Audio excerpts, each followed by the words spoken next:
ഇതെന്താ സംഭവം എന്ന് മനസ്സിലായോ? മുളക് പൊടി, ഉപ്പ്, വെളിച്ചെണ്ണ ഇത് നല്ല രീതിയിൽ മിക്സ് ചെയ്തിട്ട് നമ്മളിതാ ഇവിടെ ഇത് കണ്ടോ ഇലിമ്പിക്ക. ഇപ്പം ഇലിമ്പിക്കയുടെ സീസണാണ്. ഇത്രയൊന്നും നമ്മുടെ വീട്ടിൽ എടുക്കേണ്ടി വരത്തില്ലല്ലോ. സാധാരണ മുൻപൊക്കെ മമ്മി ചെയ്യുന്നതെന്ന് വെച്ചാൽ ഇത് അരിഞ്ഞ് ഉപ്പൊക്കെ ഇട്ട് ഉണക്കി സ്റ്റോർ ചെയ്ത് വെക്കും. എന്നിട്ട് ഇതിൻ്റെ സീസൺ കഴിയുമ്പോഴത്തേനും മീൻകറിയൊക്കെ വെക്കുന്ന സമയത്ത് അതിനകത്തിടും. അതാകുമ്പോഴത്തേനും പുളിയുടെ ആവശ്യമില്ല.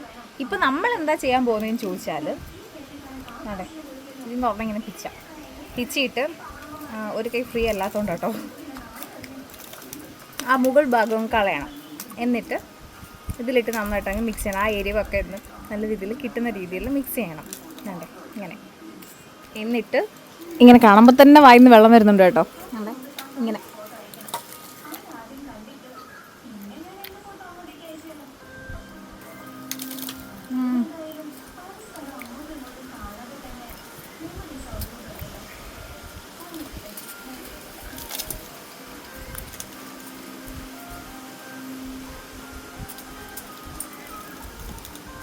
പുളി ഉണ്ടെങ്കിലും ഈ എരിവും വെളിച്ചെണ്ണയുടെ ടേസ്റ്റും ഉപ്പൊക്കെ ആകുമ്പോഴത്തേക്കും നല്ല ടേസ്റ്റ് കേട്ടോ. ചിലർക്ക് ഇങ്ങനെ പച്ചയ്ക്ക് കഴിക്കുന്നതാണ് അതിലും നല്ലത് ഇങ്ങനെ കഴിക്കുന്നത്.